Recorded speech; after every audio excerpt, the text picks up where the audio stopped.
Gotta go fast. No! Hello, everybody, and welcome to Deep Dive Zone. This is a Sonic the Hedgehog replay podcast for fans of all shapes and sizes.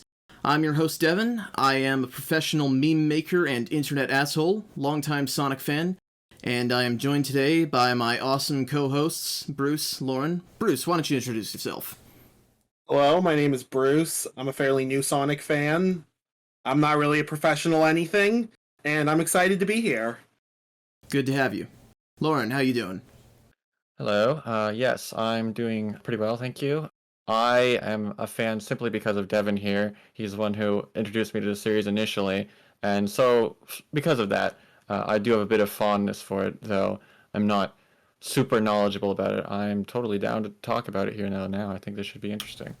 The proper word fun. is indoctrinated, but yeah, let's get right into it. You know, as any podcast about Sonic the Hedgehog should, we're going to start by talking about Sonic the Hedgehog on the Sega Genesis, released in 1991.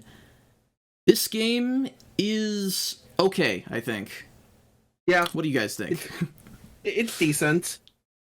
I actually like it quite a bit. I think it has a few issues due to, the era it came from, but I think it's pretty darn good for what it is.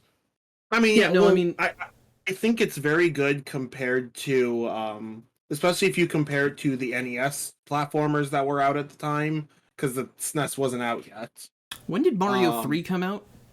Mario 3 came out in 91, I want to say? Okay, so the same year. Oh, no, never mind. It came out in 88. Okay, well, I guess I'm stupid. It released in Europe in 91. Okay. Well, so, But- and I guess Mario World, did that came out in 89 with the SNES, didn't it? Mario World came out in 90. Okay. So, maybe not high and above every other platform, but certainly very competitive, because this was obviously the game that... It didn't put Sega on the map, because they were the main competitor, but this was the moment that Nintendo felt threatened, and I do think that is significant. It definitely is. Sega was already a big name in the arcade business in Japan, and I think somewhat in the States as well. But yeah, this was definitely the game that made Nintendo start to sweat about the Genesis. Yeah, and I think it's easy to see why, because in this game, I'm going to use the word you can go very fast if you try.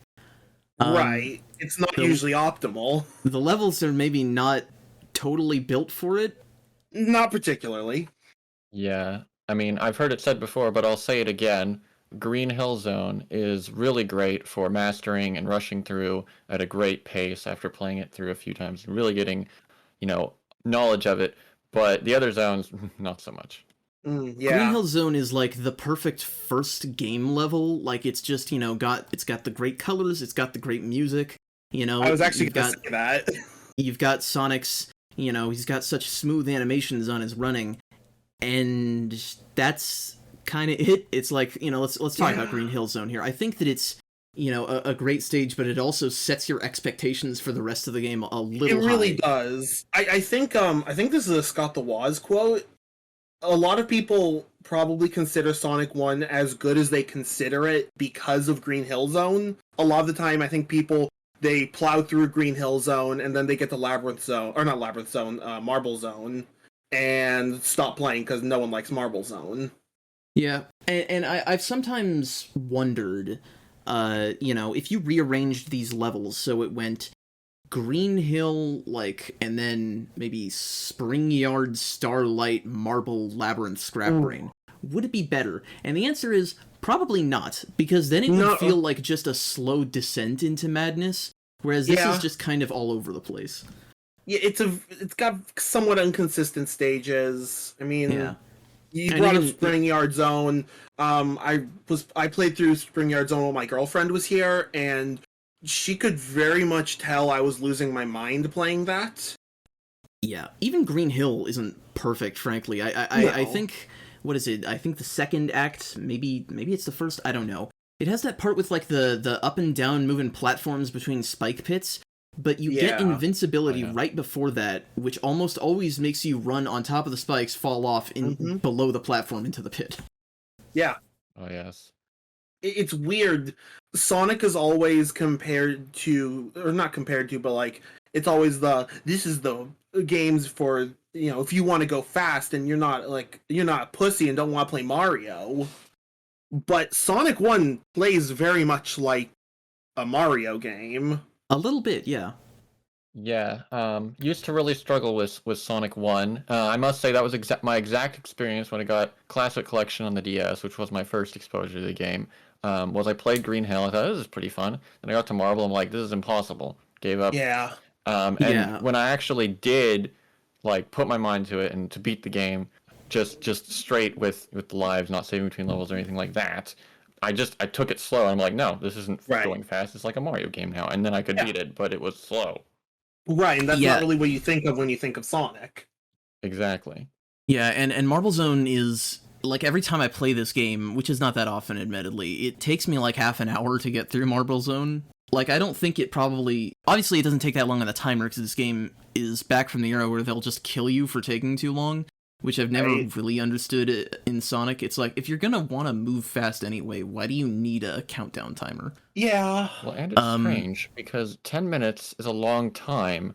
It really only will get you in the long levels, and then I'm like, why is it only applying to these levels? It doesn't care if you die outside of the timer, then the timer will just reset, so, yeah. I would like to point out that the older classic games, they're somewhat more heavy-handed with the kind of exploration, like finding the special stages in 3. We haven't gone to 3 yet, but... Yeah, no, there's always secrets hidden inside these places, and I think maybe they sometimes do too good a job on some of them, because there's stuff that you just never even know about until 15 years later when you look through it in a level editor or something. Which I don't have a segment planned for talking about our attempts at making hacks for old Genesis and SNES games, but that would be a good idea for a future episode. That would be interesting. But in the case of Marble Zone, it's like you try to go fast and it doesn't let you. In the case of Spring Yard Zone, it's like you try to go fast and then it just throws some shit in your face. Yeah, and one of my notes is with Spring Yard Zone especially, the platforming is kind of a pain, because there's a lot of background elements that look like platforms, and it ends up, at least for me, I ended up getting killed more times by non-platforms than anything else. Depth perception, the true villain. I mean... No, I'm not blaming you, because that's a critique that I've heard of even games as new as like Sonic Generations. So it's a fair criticism. And the backgrounds only get more detailed as these games go on. You know what though? I'd say because one has so much more simplistic backgrounds, that's what screws me up. Yeah, I mean your opinion's completely fair. The more complicated ones, like playing through, when I first played through Mania, that game is gorgeous, and the backgrounds are super detailed, and I think that helped me by not looking at things and thinking, that's a platform, and then, oh no, it isn't. Yeah. It's an interesting problem, though, because that undoubtedly is an issue that persists across the entire genre, which makes me think, has there ever been a platform game that has made a deliberate attempt to make every single platform the most readable thing that it can, in lieu of having decent environments? And I don't know any, because that would look soulless, but, Yeah, I mean...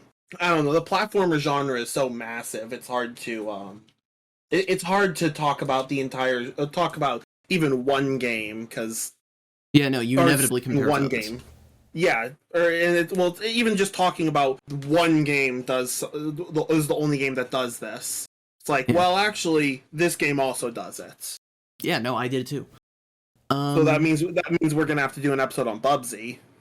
I thought you were... I honestly was thinking of I Want to Be the Guy as we were talking about this, and thought you were about to say it there. No, we're not doing an episode on Bubsy. He sucks. I mean, let's be honest here. There's plenty of Sonic games that also kind of blow. Yeah, well, still. But this is also a Sonic podcast, so it's not really... We can't avoid that. Plus, there's some, like, attachment to the series, right? So, at least for me, I'm much more down to play a bad Sonic game than a bad game from a series I've never heard about. Fair. Yeah. I wouldn't even say you'd be playing a bad game from a series you've never heard of. I'd say you'd be playing a game from a bad series, but that's neither here nor there. Well, I have heard of Bubsy, yes, but it was using extreme. But yeah, it's the point of, a series you have no attachment to. Right, Yeah. That's true. Well, and we're getting into this discussion just from Spring Yard Zone, because it's funny to me because the very next zone, Labyrinth Zone, that level blows. Yeah, Labyrinth. I think we can agree Labyrinth Zone is just bad.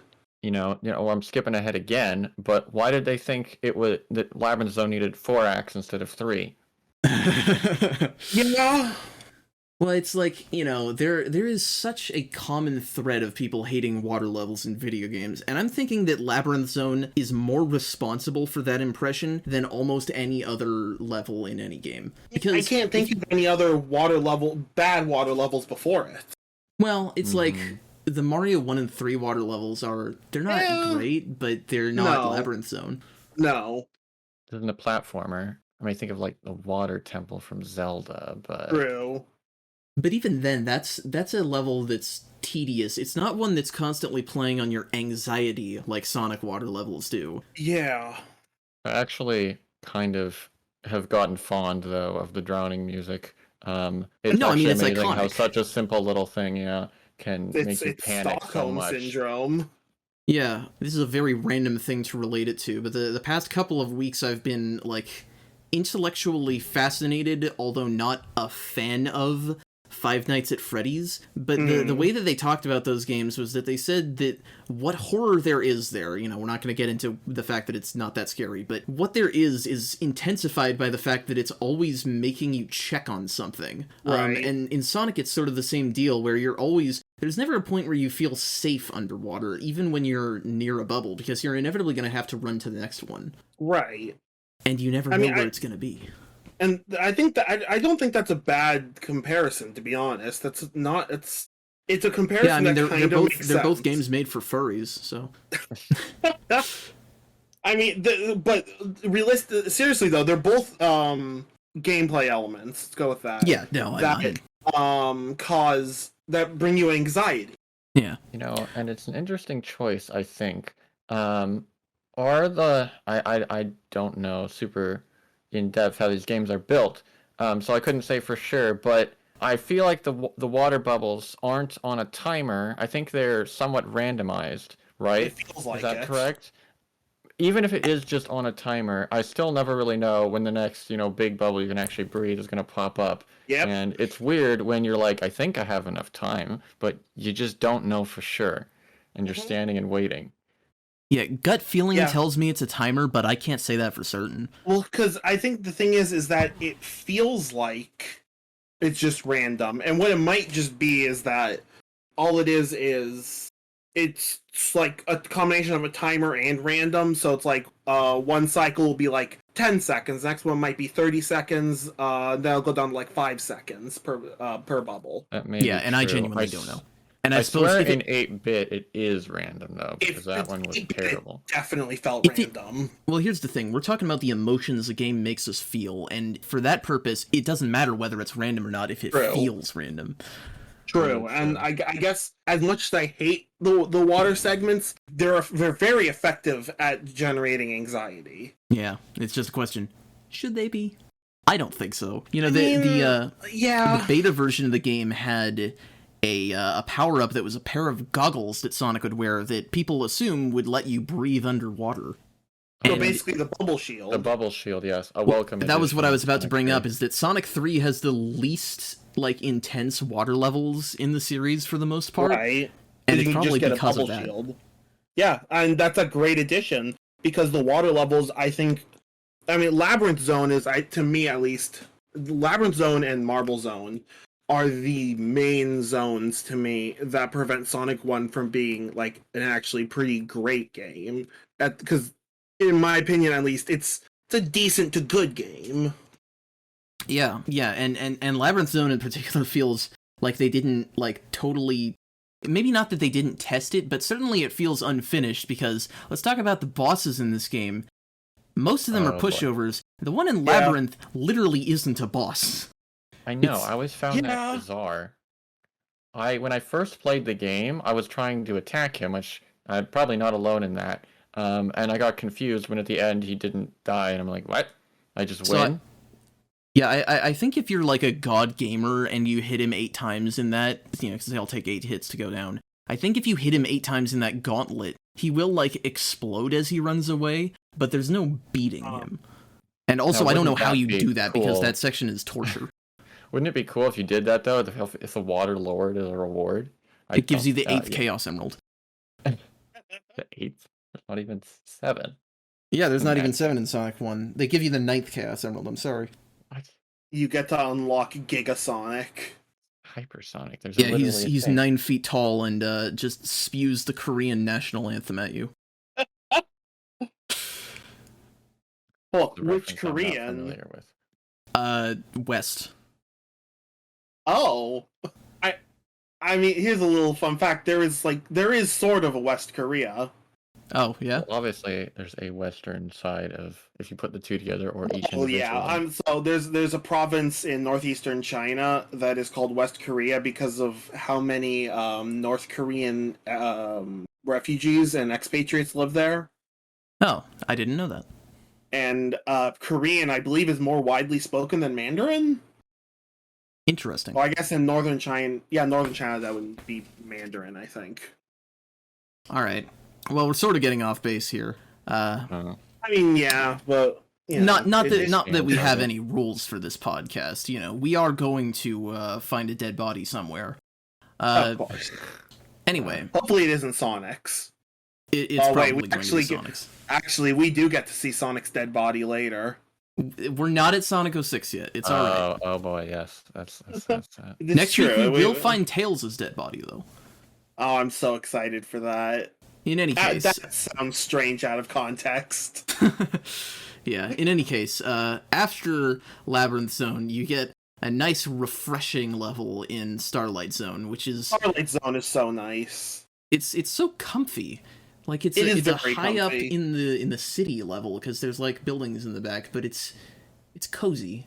I hate to drop the word aesthetic because I'm going to be dropping the word aesthetic so often. No, we know you're I almost called it vaporwave. Vaporwave, bro. I am a vaporwave and synthwave bro.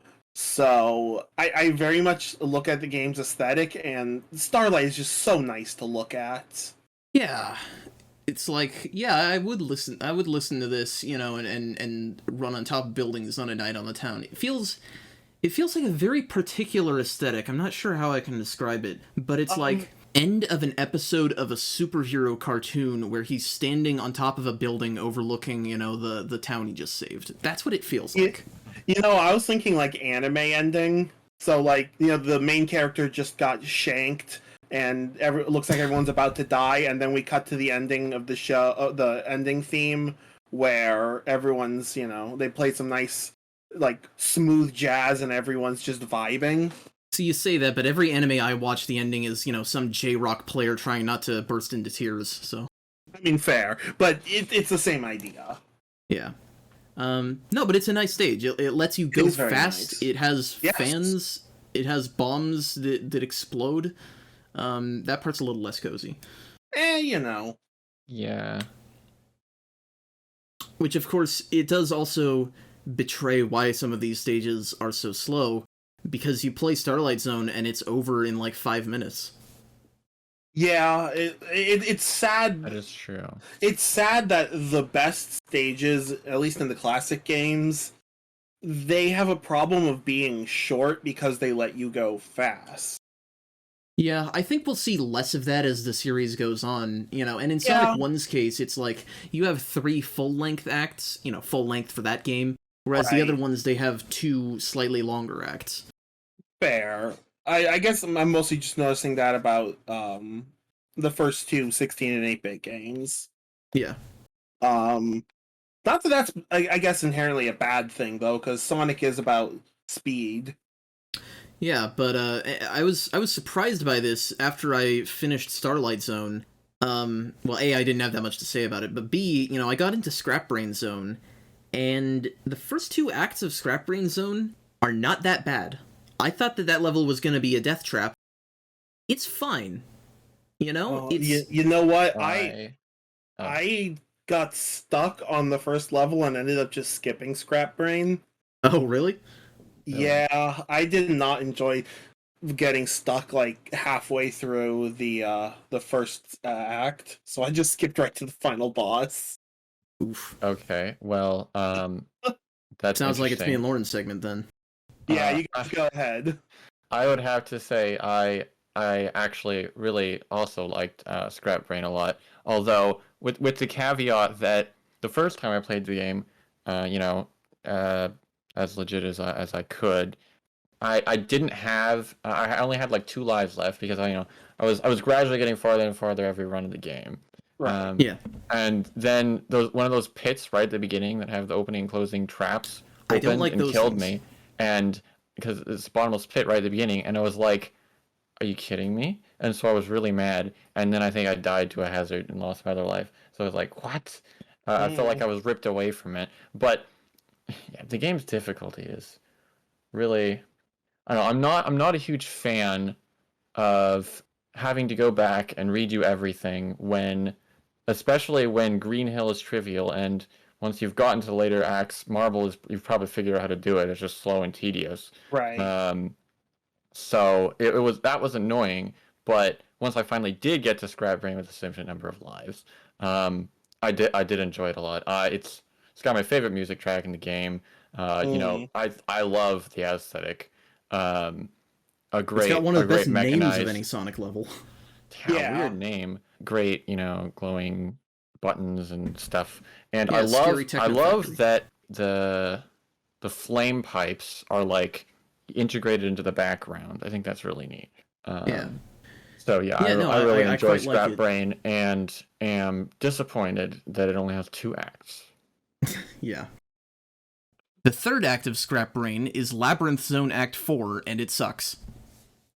Yeah, Right, there we go. and it is bizarre because in all my playthroughs of the game, except the most recent one I did for this, I've played it, the way most people are going to play it, painfully and through the main route. But between when I originally beat the game and now, I learned about the shortcut at the beginning that you can use to skip basically the entire thing. And it's so bizarre, and this is actually the case with a lot of things in the game, but it's the biggest example, is that if you know the secrets, the game's not nearly as bad. Right. Yeah. But then it makes me wonder why, especially when you basically skip everything in that act. Like, why did they make, this entire intricate act if you know the secret, you're just going to skip it, and who isn't going to skip it? Let's be real. Right. There are Yeah, no, I lots of like little the shortcut. secrets throughout, though. But just don't put in the act if you're going to do that. Yeah, I like the I mean, they shortcut probably should because have it's just taken you useful. to the final boss after Act 2. Yeah, exactly. It's just weird. Yeah. Well, and it's frustrating because it's not just that it's Labyrinth Zone Act 4, but it's Labyrinth Zone Act 4 and everything is out to get you. You get juggled so much underwater in that stage. Damn, I'm actually I'm pretty glad I didn't play it.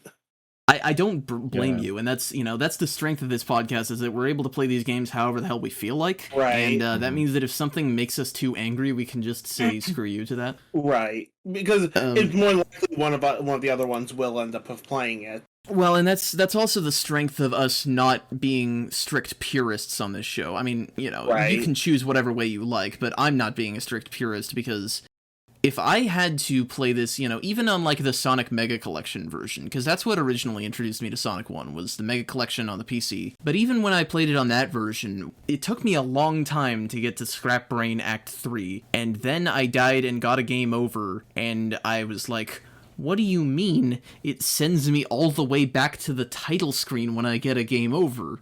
That's not what, Sonic Heroes does, as frame of reference for the time. And so to have a modern version of Sonic 1 where you can just have a save system is such a breath of fresh air. Yeah. You got to Scrap Brain Act 3 on your first run? No. I'm saying back when I first played Sonic 1 on the Mega Collection, the first time that I got to Scrap Brain Act 3, I got frustrated in that sense. I think most of the time I had to stop playing before then. Or, it's even just that it didn't really register how much progress I was losing previous times that I died. Yeah. I am going to try to play these games as pure as I can, uh, Mm. given how much time and difficulty it really is. I can't say I did that with Sonic 1 8-bit when we get there, but um, yeah, it's weird. With Sonic 1, I'm able to do it simply because of the secrets I talked about. And it's not like the game tells you that if you have 50 rings, you get to go into a special stage at the end. When I first played it, it seemed random when those special rings showed up. Mm. Um, but now that I know that's how it works, it's actually pretty darn easy to get to continue in the special stage. And so if you can just do that a few times, you get a bajillion lives from that. And so Yeah. at that point, the game basically has infinite lives and it's Right. trivial to beat.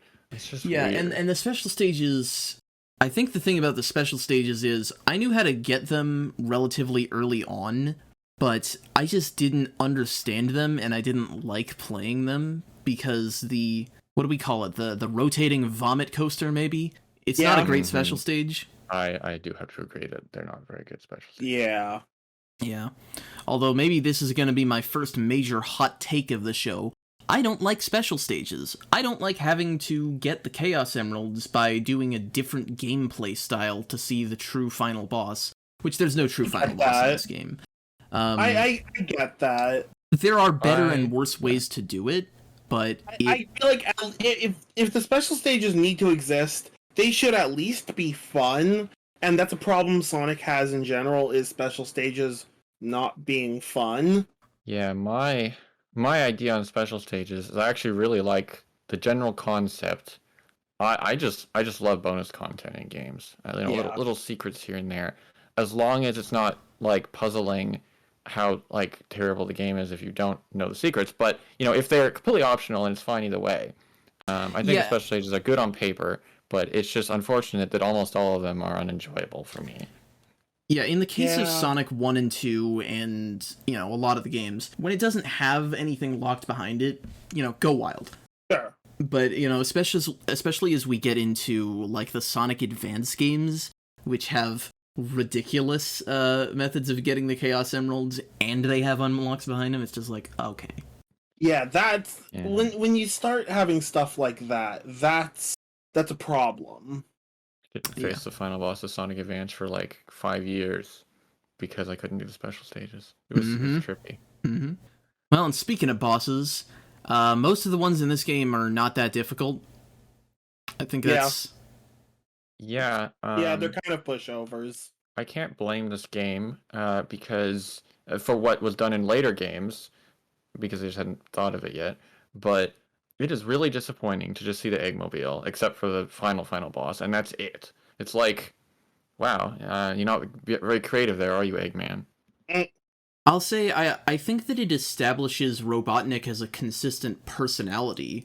Yeah. But, it's not like any of his creations, other than the Wrecking Ball, are that memorable. And even then, I would say the Wrecking Ball is only memorable because it's the first one, and they keep putting it back in over and over. Right. And it shows to reason what these bosses are like, because you get to the final boss, and the only way that they make it hard is by taking your rings away from you. Yes. That was frustrating. Yeah. It's weird, because... Yeah, the first time I played it, I was like, what the heck? But then you figure out the easy way to dodge it, and it's like, okay. And then it becomes really easy. Yeah. Yeah. And then they decide in Sonic 2 that the answer is not to make a, challenge with rings, but just to make it bullshit. But that's, that's a future discussion. Oh boy. Yes, Sonic 2. Other than that, it comes together to make a flawed game, but a good foundation overall. Yeah, pretty much. Yeah, I'd have to say, I think a lot of the stuff in the game is cool, but like the game itself, like from a game design standpoint, has issues. What I mean by that is I really like the music, the backgrounds, the enemies have real character to them. Oh, I love Badniks. They're awesome. Yeah. Like all the media, it's wonderful. But yeah, it's just not made well in a lot of it's unfair in a lot of ways, I think. And yes, it's annoying to have to go back to the beginning and to get a game over. Yeah, and it's not helped by some bugs too, like the no invincibility frames from spikes. That's yes, legendary spike bug. Well, that's a good transition point where we talk about there's a million different versions of Sonic 1. You can get this on every console under the sun. Quite literally, I think. Well, I mean, I don't think anyone's ported it to the SNES. Yes, they have. Oh, they have? Yep, I've seen it. All right, well, I guess I'm just stupid. I mean, it's... Well, I'll check that out some other time. Either way, we can talk about the version we recommend, which, obviously that's up to opinion. In my case, I definitely recommend the mobile decompilation of Sonic 1, where you can download the free Sonic 1 app off the App Store, and you can just rip the data file out of it and put it in this little fan-made patcher on your computer, and then you can just play the really nice 2013 remaster by Christian Whitehead, and it's great. It lets you can do infinite lives, you can do saving, you can do spin dash. The front end that I used is called Sonic 1 Forever, which allows you to also add the Insta Shield from Sonic 3, which is really nice. And that's definitely the version I recommend. I definitely agree. I think that's the version I played as well. Yeah. I think for most people, when we talk about the 2D Genesis platformers, Sonic 1 is typically the least favorite. I guess unless we count Knuckles Chaotix, but we're not even halfway there yet. I mean, you know what? Knuckles Chaotix, I think, it's fair enough to consider it separate from the Genesis games because it requires the 32X. Yeah, but we're also going to talk about Sonic CD, so... Well, also, it's a spin-off game, is it not? It doesn't feature Sonic, so I can see why people wouldn't think about it. Well, fair, yeah. We'll get there when we get there, because I don't like that game either. But in total, Sonic 1 is I would call it a solid start, but every other, the 2 and 3 are just better games. Yeah, I think it's fair to say Sonic 1 is... It's good aspects and a lot of good parts that are kind of shoved together incoherently sometimes. Yeah, that's fair. Mm-hmm. Yeah. But overall, I would say it is a good way to start the series. Yeah. And speaking of incoherent game design, let's talk about the 8-bit version of Sonic 1, which is a completely different game. Yes. A completely different beast, if you will. Yes. Where do we start with this one? It doesn't feel the same, I'll say that. The physics are really weird. I found it really floaty. It's floaty and slippery, and like when you jump, if you overshoot a jump, you'll continue accelerating. Yeah. You can't pick up your rings when you drop them in this game. Oh, I hated that so weird. much. I wonder if that was like a limitation or a choice. It could be that they didn't want to display all the rings on the screen. I want to say it's a limitation, hopefully. Even if you only dropped one ring, I would appreciate it. Yeah. Which you do. It visually shows up. You just can't pick it up. Yeah, it shows up, but you can't pick it up. It's annoying. Right. That said, it's not like we need more things on the screen in this game to make it slow down more. Yeah. Okay, so that wasn't just my settings. It does slow down. Okay. It has a Game major Gear or Master System, slowdown. great emulator, or the SADX extras, this game slows down. Okay, that is good to hear. Yeah, which made me think maybe we should have tried out the remake, or is it a decompilation or remake that came out recently? So there is a fan-made reimagining of this game that uses mostly the same graphics, and there is a Sonic 1 mode on it, but it totally changes the level design. It adds new bosses and characters, and even adds new stages. And so while I recommend you guys look up the Sonic 1 SMS remake, it's a good fan game. It's not a version of this game, though. The best version of this game to play, I think, is the Master System version on an emulator. I agree with that 100%. That's what I did.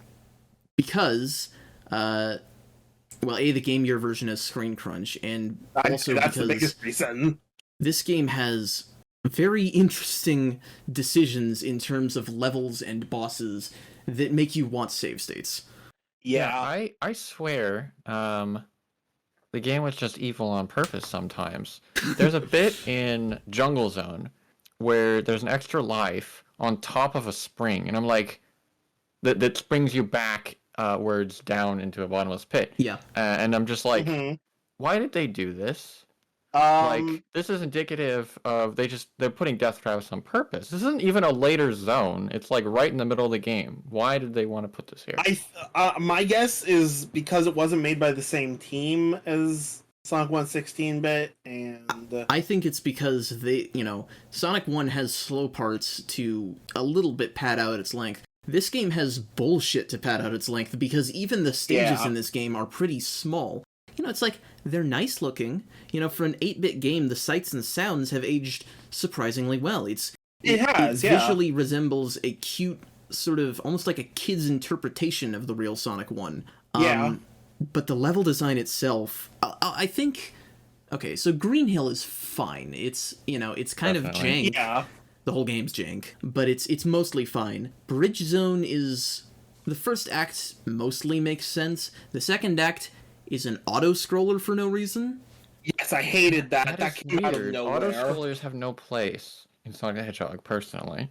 Yeah. Yeah.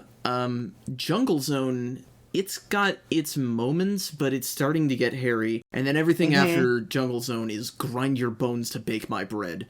Because, good God.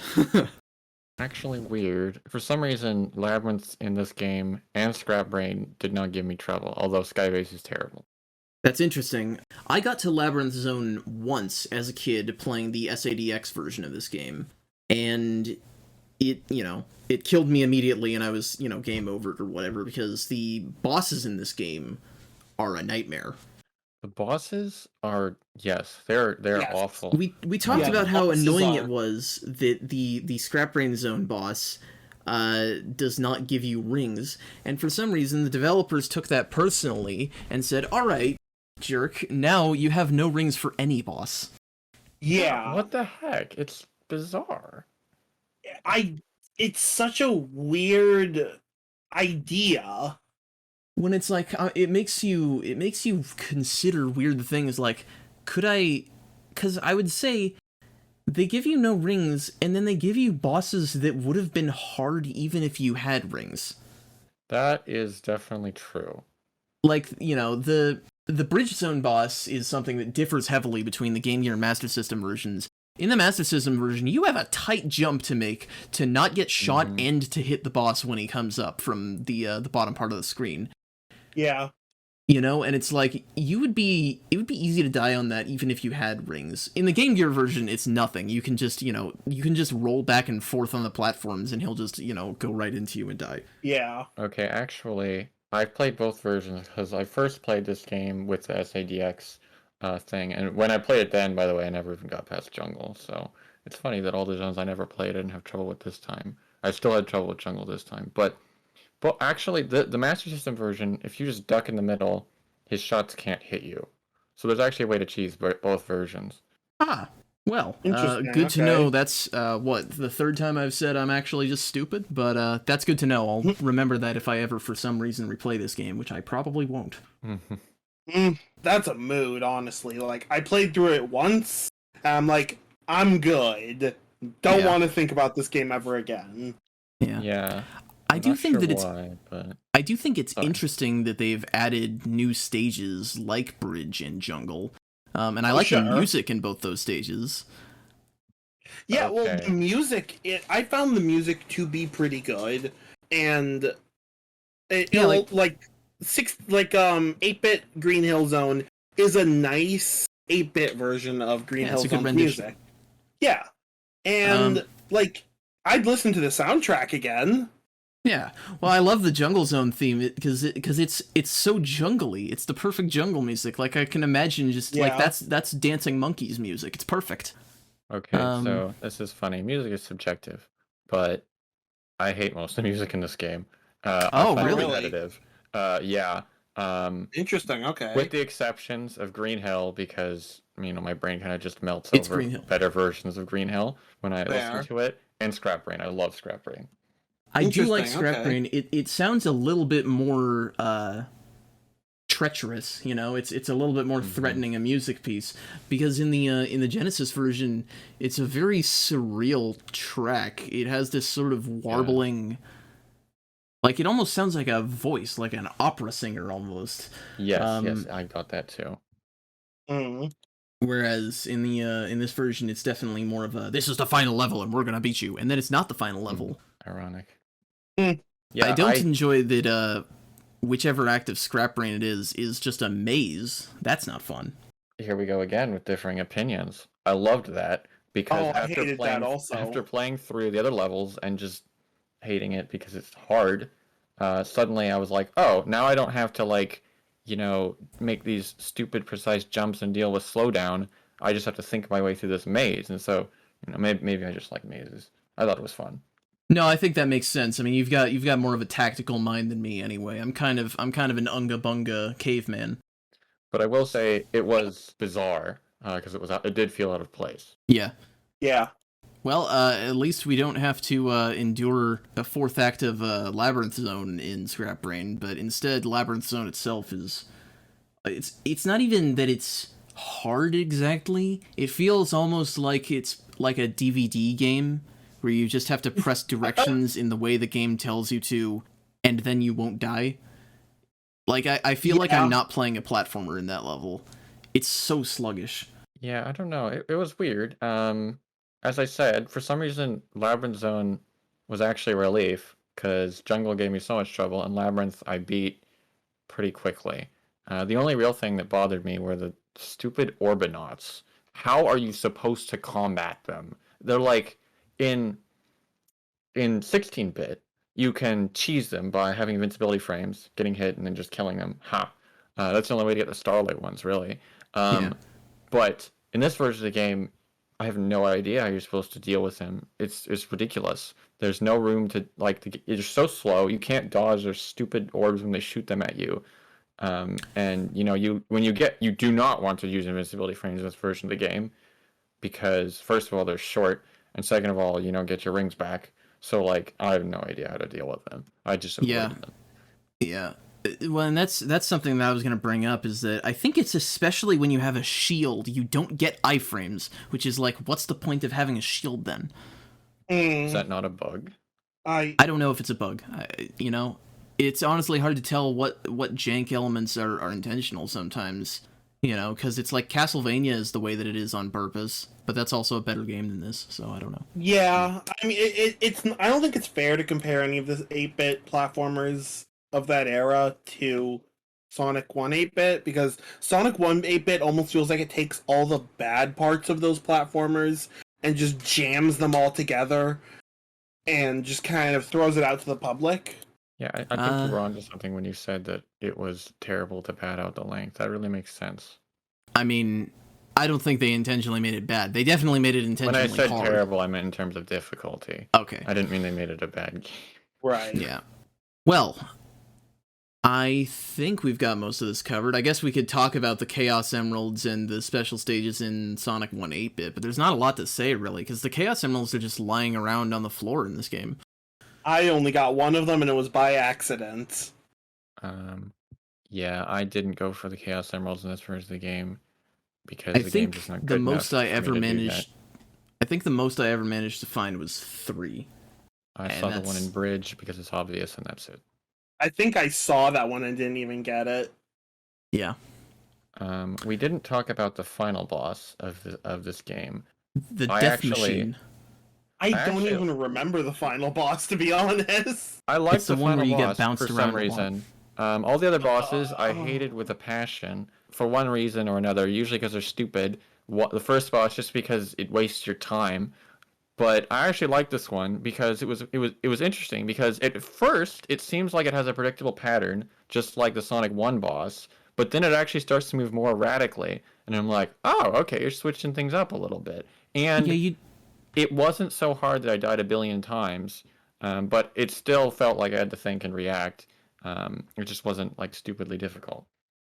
Yeah, I do like that you can kind of bait it into shooting the laser, which is nice. That is the same boss we're talking about, right? Yeah, the one where it has the electric thing that waves back and forth and has a ball that shoots at you as well.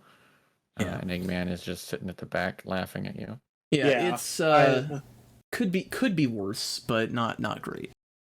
And the ending itself is kind of lifeless. Like you beat him, and it kind of goes to like a black screen, and I honestly thought that my game had crashed for a second. Oh, I didn't think you were talking about that. Yeah, you're right. That is weird. I was thinking about though, in the credits, you've got this cute little animation of Sonic singing, and I'm like, this is so juxtaposed to the way that the game made me feel. You know, Sonic's all happy, and I'm like, I am not happy right now. I want nothing to do with this game anymore. Well, I'm just picturing a scene where, like, it has that, and it has the music that everybody says got remixed into Sonic Unleashed, and Sonic's, playing a little jingle and happy, and then it just cuts to a dark room, and you're, like, illuminated only by the screen light, and you've just got this solemn, like, look on your face. It's very good. Yeah. It's, you know what? As much as I hated the game, I'm glad I experienced it to know that I hated the game. I think that it's an interesting time capsule into the way that games were made back then, because you don't really get nearly as much of this nowadays, where a company will make an original property, and they'll make a game, that is for one system, and then they'll make a game that's kinda like that for a different system. Because with licensed games, that happens all the time. But with original properties, that pretty much killed off in the 90s, except for Sonic, which is, that's going to be way later when we talk about Colors DS, Generations 3DS, and all that. Oh boy, I always thought that was interesting. Yeah, I'm very interested to go back to Generations 3DS because I think that was like my second or third Sonic game. It'll be better than this game was, I guarantee it. I remember enjoying it. Oh, you sounded apprehensive. Well, I'm just interested to see if it's actually as good. No, we'll get to it. Yeah. Yeah, but in any case, the Sonic 1 duology, we're done with it, and I don't have to play Sonic 1 8-bit ever again. Hell yeah. Mm-hmm. Yeah, I thought I played it essentially giving myself infinite lives, although I did save state before the boss, so I didn't have to go through the weird beginning segments of each of the boss stages. And I was surprised to still get really, really angry at the game. I was like, surely that'll make it, at least somewhat pleasant, but no. Yeah. Well, if we've got nothing else to say, I think that we can wrap things up here. I think so. All right. Thank you all for listening. I was really happy to get this thing off the ground.